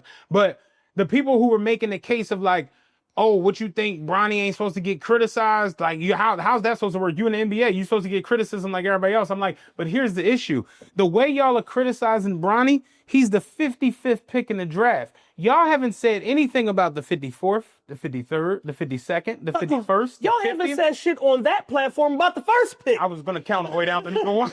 Alex Sarr is having 37, 36, 30, like. Alex Sarr, after having one of the worst summer league performances of all time, is having a great season for the Wizards because he got so good they traded Kuz. Mm-hmm. We don't even need you no more, big coat nigga. Yeah. We gonna let the young boy do what he need to do so that he can develop and play. There hasn't been, I watch an unhealthy amount of First Take. Almost hate watching at this point, but I'm still watching. They got me. I'm hooked in.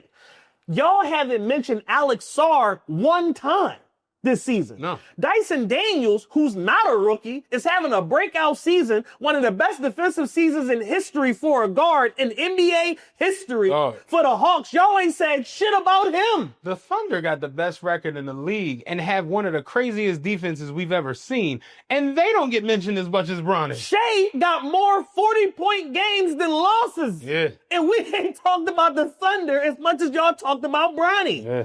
Y'all have led that show time and time again with a Bronny-related topic, from the draft to his contract, which didn't set any precedent or break any record, because a player for the Milwaukee Bucks that got drafted in the same slot, actually one slot behind Bronny, got the same exact contract the year before. Mm-hmm. So the 4-year, $8 million guaranteed contract wasn't news neither. No. But for narrative's sake, y'all have stripped all the context and nuance around what it means to criticize an actual player because his name holds so much more weight than everyone else in his draft. Yep. Y'all are using this man's son for clickbait. I don't give a fuck that he's in the NBA. Show me where in the precedent of y'all covering a second-round pick with this much collective energy. Now, y'all didn't cover Kawhi as much, and Kawhi got finals MVPs. He's a second-round pick. Kawhi won finals MVP with multiple NBA franchises. Wasn't Draymond a second-round pick? Yes. Jokic a second-round pick. Like, Mobley was a second-round pick, right? Like, what are we doing here? I think Chauncey Billups came out in the second round, too. No, he was a first-round pick. He was first. 19. Yeah. He slipped in the draft. That was a big talking point because he slipped in the draft. He wasn't second round. All right, who am I thinking about? Go ahead, my bad. Yeah, no, but I'm saying it's like, historically, for the run that this show has been on over the last 10 or 12 years, however long First Take been on on television, and it was Cold Pizza before that, y'all can't show me any sort of repeat or pattern of coverage around a second round pick or even somebody that got drafted outside of the lottery. You can't show it to me. It doesn't exist. Gilbert Arenas was a second round pick. Yeah, it's not him. That's not who I was thinking about. I can't think of who the fuck it was. But it's like y'all can't show it to me. And then y'all want to turn around and make it seem like this is just par for the course or whatever like that. And y'all criticizing a kid who almost lost his life a year and some change ago, working himself back into shape and trying to relearn how to play basketball and refigure out his quick twitch and his athleticism and all of that shit. Like for clicks and for content, and you're tying it back to his father. This is all junk. Yeah. This is lazy, low-hanging fruit journalism. And y'all all engage in the shit, but nobody worse than ESPN. Yeah, it's gotten downright treacherous at times. And, I think LeBron everybody reaches their boiling point. What did we start this show with? Everybody's unhinged. We're waiting for the moment to show you, oh yeah, now all the other shit was cool. You shouldn't have did this stuff. And the fact that LeBron... Michael Redd. I knew it was... Shout out my nigga Michael Redd. Like one of them all-star... Sharpshooter. Yeah. Definitely a second pick. Yeah, go ahead. Folks. So it's like one of them situations where it's like, dog, y'all have used this kid's name time and time and time again for web traffic, for clicks, for AdSense revenue, for all of this shit. And you think his father is not gonna have no problem with that? Like you don't think at any point like, damn, I don't know that last segment. Maybe I should get ahead of this. Like none of the above. And what makes it what lets you know Bron was extremely fed up about it was this is the fourth quarter of a tight game against a top team in the NBA. You took the timeout and was like, let me talk to you, bitch ass nigga. So you know he fed up. This has been festering. And what I didn't like about it, and I hope I'm not jumping ahead, what I didn't like about Stephen A was the bitch assness of it, of like, oh man, you know, if he had a problem, he could have called me. If he had a problem, I would have flew out to go see him or whatever. And it's like, this is the Drake shit. This is the Drake shit. Because you won't give us access to you, anything that I say about you is fair game. Mm-hmm. Because we had a relationship, you know, maybe I wouldn't call you a pedophile. It's that shit. And it's just like, bruh, you don't get to pick and choose. If we had a relationship, maybe I wouldn't call you a pedophile. It's that shit. It's the same shit with LeBron where it's like, yo, LeBron picks and chooses what media he does, what he aligns himself with. I have a fucking media company. I have a media empire. I'm not fucking with y'all. I've produced multiple television shows, documentaries, movies, the whole nine. Like, I don't have to talk to you niggas. What the fuck I'm supposed to do? Come up there so you can pull out your diamond? What the fuck? And they're all bitter about that shit, and some just display it in ways more outward and more visceral than others. Stephen A being at the height of that list. So for Stephen A to try to make it seem like LeBron was wrong for seeing him pulling up and addressing it on the scene when you said, man, I be at games all the time. If anybody got something to say to me, they more than welcome to pull up and say what they got to say.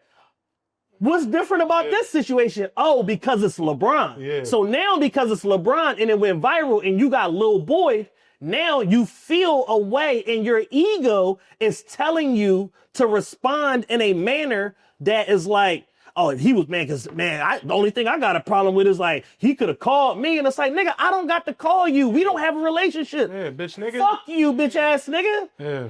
My thing is, seeing Stephen A afterwards do the whole WWE promo run was kind of just like, all right, man. Like, you know, he said, yeah, I wasn't going to address it, but it didn't go on viral. So I'm going to have to do it. And Kevin Love, when he had that tweet, Kevin was like, you wasn't going to do it because it went viral. You had no choice. like, nigga, what? Like, and seeing you just make a mockery out of that. Like, no, you didn't drop a, I got chumped promo. That's crazy. And I personally, I'm being serious. Yo, I got chumped promo was sick work. Anybody, I know this might sound foul or fucked up. It is what it is. I don't know if y'all have dads, but it's like, dads ain't something to play with. That's a fact. Like, that ain't something to like trifle with. Yeah. And when you feel like your young ain't being respected or being neglected or being treated wrong or treated unfair, you could end up with a stop sign up against your head. Yeah. I'm being serious. To that point. Provide and protect is in every father's doctrine. To that point. So this is back in my neighborhood. You familiar with Bartra Motivation? For sure. I don't know if you remember when Bartra Motivation had the scaffolding on it, when they were redoing the top of Bartra Motivation. I don't. But they had, the scaffolds, like how ECW used to stack all this bullshit up. So at the time, during that time period, this was around 94, 95, around that time. I was about 10, 11, maybe 11, 12, something around that. All of like the niggas from my neighborhood, like the drug dealer niggas, they would just be up on the scaffolding. Mm. Like they just be up there. You know what I'm saying? Like Raven. You know what I'm saying? Just up that joint chilling. So me and my man Steve, we walking through Moat, going to my block.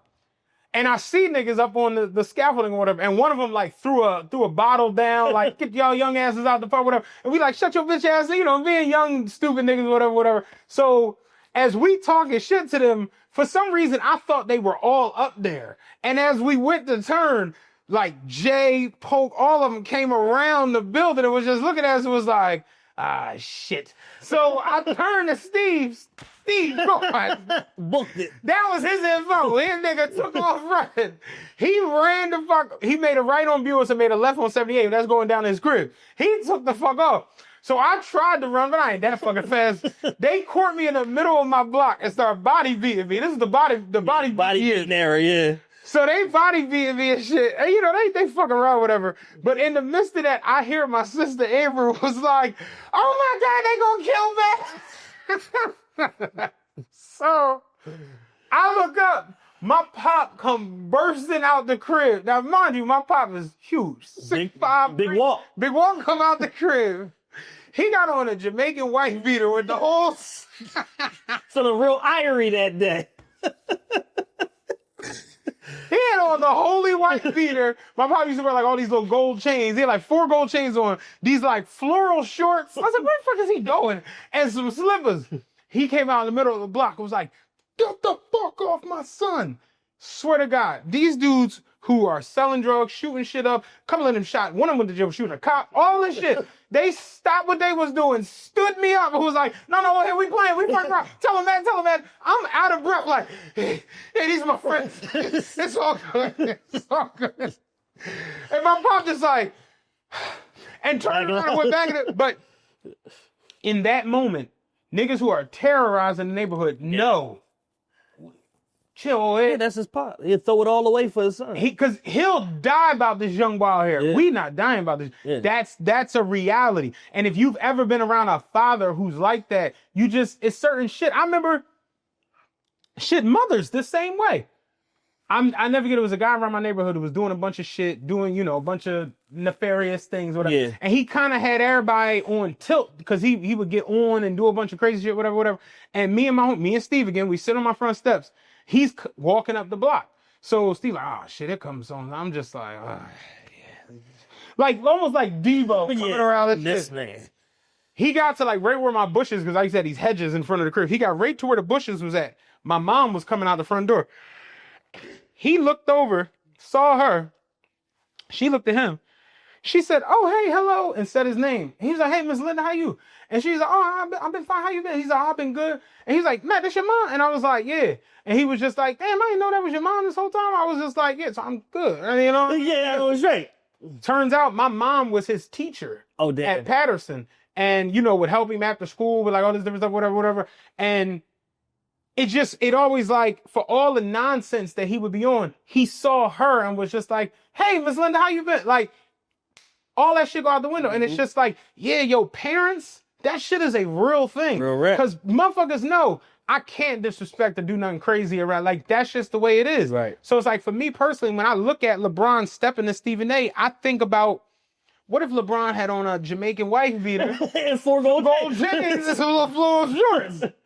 You getting at least cursed the fuck out. Yeah. You know what I mean? That's just the way it go. And I think that now we have this thing where you always say the messenger trumps the message. For sure. So if we like you, we like you. Everybody who's a LeBron fan saw that and was like, yeah, it's a dad taking up for his son. Mm-hmm. Everybody who thinks Jordan is the GOAT with 6-0 was like, you shut your bitch ass up. Why you ain't say nothing Isaiah Stewart? When he like, it's just nonsense. It becomes about all this other stuff versus like what's clear cut and right in front of us. And, more people just need to exercise like situational intelligence and be able to just decipher like, all right, in every scenario, this is not the same, but in this is all things are not the same. But in this scenario, he's dead ass right. Mm-hmm. Because back to my original point, we see what the extreme version of this is, which is Will Smith slapping his dog shit out of Chris Rock. Right. That's the extreme version of this shit, and give you the message later. Do you remember when that happened and everybody was like in a state of shock or outrage? And then as time went on,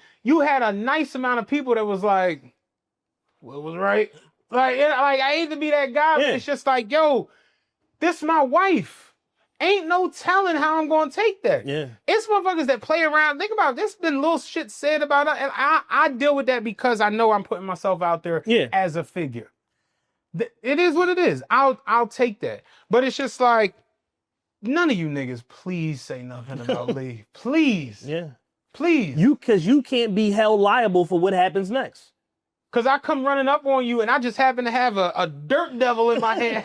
Or, you know, a 4x2 Like, baton. yeah, now I'm going upside this head with a mini vacuum cleaner. Like, you don't know. So it's certain shit I don't play with. I make jokes all the time about you. I don't play with your pop or your mom. Like, the fuck? Like, I say crazy shit about Kev. I'm never gonna say no joke about his family. Like, it's just as men, you understand that. Yeah, every man gotta have a code and a set of rules and rubrics that you follow that govern your life. If not, you start having problems that you don't need to have, and it be you causing your fucking problems. Exactly. Because you don't have decorum and you don't know how to conduct yourself. It's amazing to me when I see it actually go on and actually happen, and people make these excuses in the moment, and I'm like, do you live life? Right. Do you have a family? Do you have human interaction? Like, did you hatch? Like, were you born from Came out of a dinosaur egg? What the fuck do y'all be talking about? So I completely understand LeBron. I don't think he did it in no disrespectful fashion. I don't think he did it on no... The nigga still won the game. Yeah. I don't think he did it on no crazy... Oh, yo, listen. Leave my son out this shit. You got issues with me or want to down me or dog me, cool, but it's just like, off him. Yeah. Not till you start doing it with the first, the second, the third, the fourth, the fifth, the sixth, all the 54 picks in front of him. Like, can you stop? Because you're doing it solely based off of his name being Bronny James. That's it, and that's all. And acting like anything else is a complete lie and a fabrication and it's bullshit.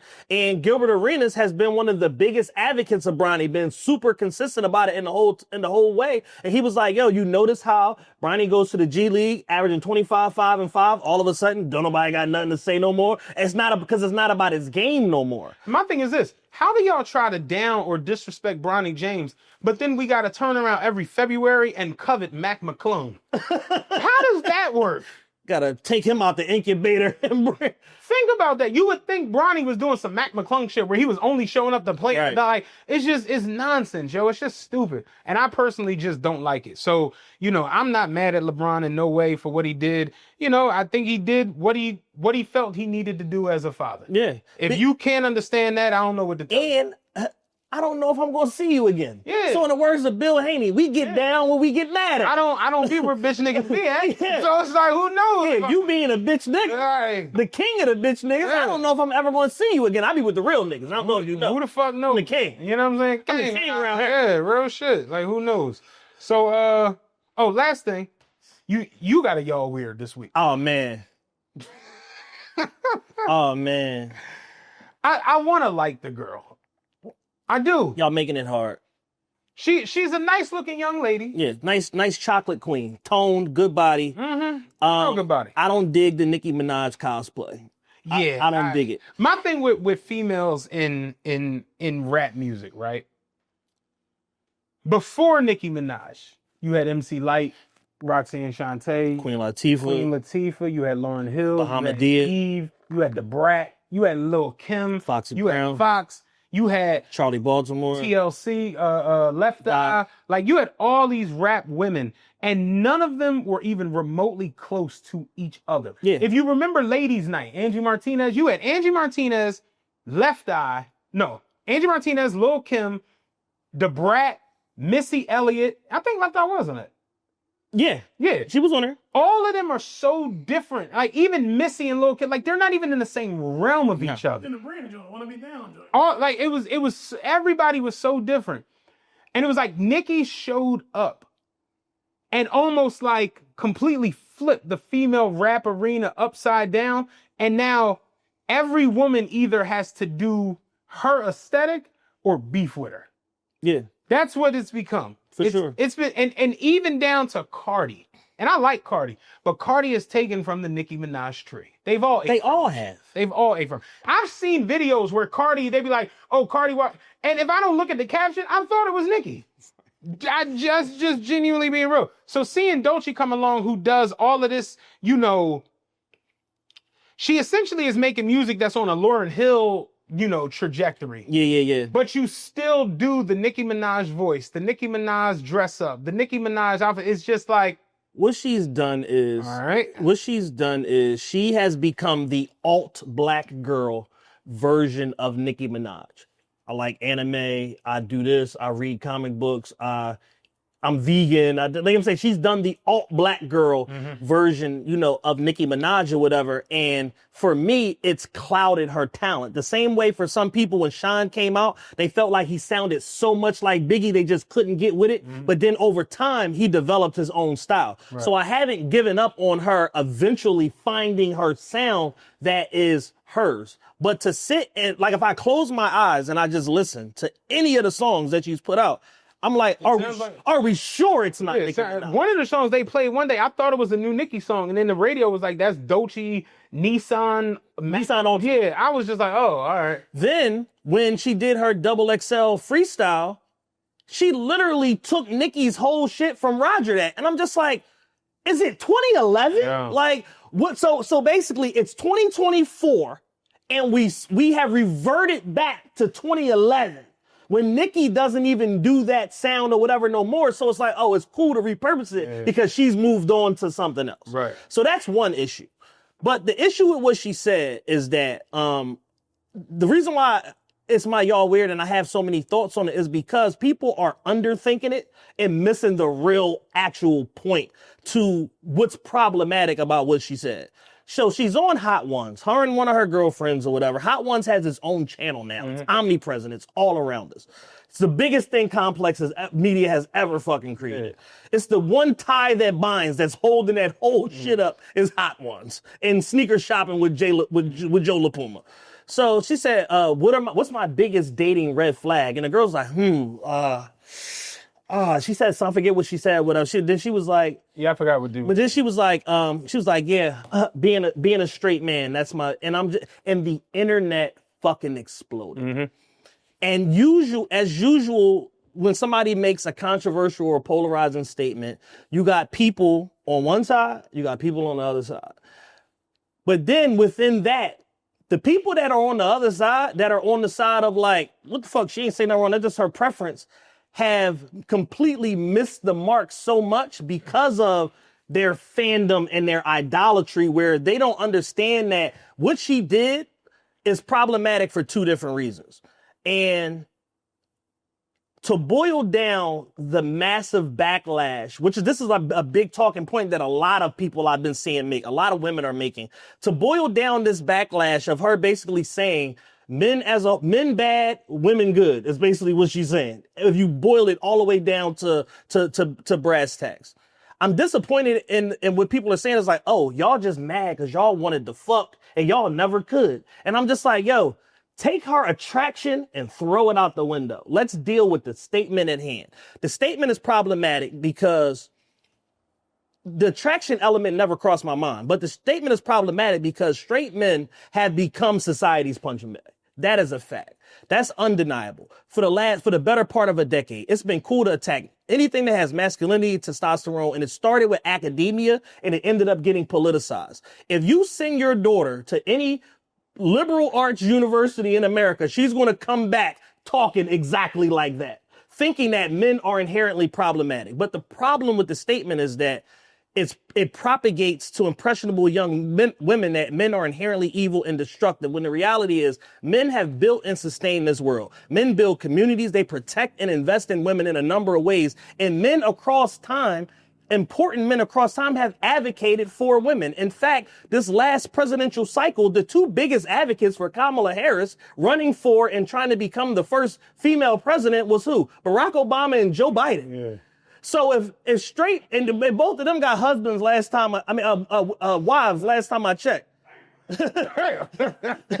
Fucked up. Both of them had wives last time I checked. And are husbands. Damn it, and are husbands and have daughters. So with that in mind, it's just like, damn,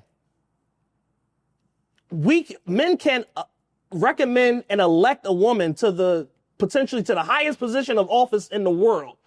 It's still terrible. It's still terrible. Yeah. Like, you're still evil just because you got a penis and you're attracted to women. Like, that's a problematic statement. So using your platform to demonize men as a monolith has a much larger issue than who wants to put their dick in this woman. And a lot of the men who were having problems with this in social media, and I'm seeing and reading the reactions in real time, they're making definitive, straightforward arguments, and it's still like, nigga, focus on yourself. Nigga, you would never get in that pussy to begin with. And I'm just like, nobody's talking about her vagina. Yeah. So there's some small brain shit for you to boil it down to that when there's a much bigger thing that's going on here. So my second issue that I had with the statement is that it's coded language for bell hooks, feminist propaganda, and third wave feminism that never truly accepted or even considered black women in their jambalaya that they put together when they were talking about feminism. That didn't happen until fourth wave.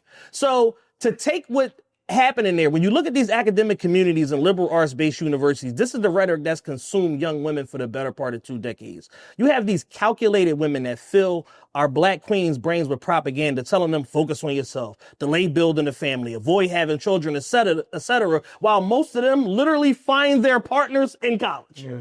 Most of them are pregnant the minute that they leave college and building a family while they use our black women as a renegade army to go out here and attack and demonize men and perpetuate a gender war, when the reality is that men and women need one another equally, regardless of your sexual orientation. So me as a straight man, I still may need a woman that falls or considers herself LGBTQ because I might have a job that I need her to do and she's the best person for the fucking job. Right.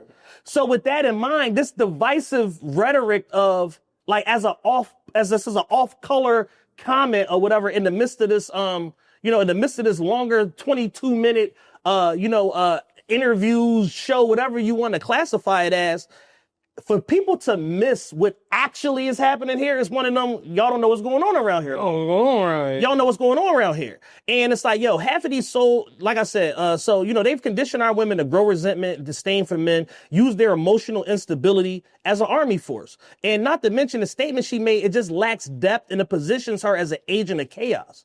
So it's like, you have so much of a future ahead of you. Billboard just named her Woman of the Year. So with that being said, a little sketchy, little sketchy, but nonetheless, you got it. Mm-hmm. You just won the Grammy for best rap album or whatever with a mixtape, with a quote unquote mixtape. Getting a little sketchy, you know what I'm saying? But with all of this media coverage and you jumping into that fashion world and all of that, all this stuff that you're doing, it's like, yo, why be divisive so early in your career when you don't even have a gold plaque yet, let alone a platinum one? You have certain, subjective accolades that have been bestowed upon you by these different governing bodies within the music community, but you don't have something that is objectively a win. When you look at a gold record, a platinum record, a multi-platinum record or whatever, you haven't even gotten there yet. So now, instead of it being about your talent and you turning your naysayers into supporters, it becomes about shit you're saying in an interview. Yeah. And if it wasn't important to say, then why did it get clipped up and shared in the manner that it did, where now probably 100 million people have seen this, and out of that 100 million people, probably 92 million have not even heard your music. Right. So now we know you as the girl that hates men as opposed to the fucking girl who won the Grammy in this Billboard Woman of the Year. So in wrapping this up, words have meanings, and when you string words together to create a statement, you make a message. So to miss the message within her statement and make the outrage about something else completely just because you enjoy her music is rooted in idolatry and a low IQ thought process. She's allowed to have her preferences in who she dates, loves, mates, and procreates with, but she also has a larger responsibility of what message she relays to her audience and the general public. A few years ago, Tommy Lauren, who's a right-wing pundit, whatever the case may be, she was on Instagram Live, Facebook Live, just popping shit. Yeah, because me and my girls, we got it together and da-da-da, and these men be playing games and they're trash and woo-woo-woo-woo. And it seemed like a rather innocuous statement on the surface. Right. Within 48 hours, she was made by the people who own and operate her network, she was with the Blaze at the time, to get your ass back on that same IG Live and that same Facebook Live and apologize because you don't get to call men trash when there's multiple men within the construct of this company that have platformed, championed you, and put millions of dollars in marketing revenue behind you in order to make you what you are. So don't start smelling yourself and calling men as a monolith trash because of your dating experience. It's the same thing with the Jewish community. Yo, you have a bad experience with one Jewish person, you better not say that the whole Jewish community is on some bullshit. Right. Because now you're out of business. You don't get to say that. So the same way that white men have taken their power back and saying like, yo, y'all ain't gonna play with us. Y'all not gonna demonize us. Y'all not gonna say that, you know, we trash and we a red flag and da-da-da-da-da when we're the primary proponents in supporting and investing in the upward mobility of women. You don't get to do that. Right. So your ass gonna go back on that same platform you called us trash on and give all the reasons why we ain't trash, and you gonna fucking apologize. Yeah. And that's what she did. Yeah. And she did so with a smile on her face. So black men are taking their power back because it's like, yo, y'all already demonizing us and villainizing us for no reason, just existing, just walking down the street. The same way black men became a talking point during the election because Trump was like, hey, black men, I see y'all, I fuck with y'all. And then everybody on the Democratic side lost their motherfucking mind. What you mean you fucking, so y'all Trump supporters now? Like, they completely unhinged. And it's just like, yo, you do know y'all had us. All you had to do was just give a nigga a fist bump and it would have been up. Like, y'all just ignored us and oh, everything that's wrong. Oh yeah, because we got to get these brothers together. Like, and it's just like, yo, black men are taking their power back. We're tired of being told we're trash, we're this, we're that, we bad fathers, we abusive. Like when the data suggests otherwise. Like, so for a emerging artist with as much success as she's had so early in her career on this big, huge conglomerate of Capitol, Motown, TDE, Universal Music Group, you don't get to say that without consequence. And for the people supporting her, if you want to make an argument in her favor about preference, don't root it in you niggas is just mad because y'all can't fuck, because all of the smart black men that I follow, that I interact with on social media, that I see that had a problem with this, nobody brought up her level of attraction and what they were saying. Were there some outliers? Yes. But to take the 10% and make it the 90% is a disingenuous way to form a conclusion on why what was happening is happening. A great breakdown. You got to stop talking to people. That's just the short of it. Like, I saw it. I said, this is strange. And then I did. Just checked out. Because it's one of those things where it's like nothing. What we talked about earlier, the whippets. Yeah. They're on whippets. So it's like, think about it. You remember back in our day, women were disgusted at the thought of a bisexual man. Facts. Now you got women saying, yeah, nah, I don't want no straight man. And it's like, what does that mean? Like, so, and it's just not my time. You know what I'm saying? Yeah. It's like, super freak, and you can't touch this. It's just not enough time. It's just some new shit. And the thing is, it's like, yo, you have people out here that are unfamiliar with her music or whatever, don't really know where she came from, that want to like her. Shit like this don't help. And I get it. Controversy sells and all that, blah, blah, blah, blah. But like, you got to get to a certain point. You have to have a commercial breakthrough before you start being so polarizing and so controversial, because just your ride could be over. Yeah.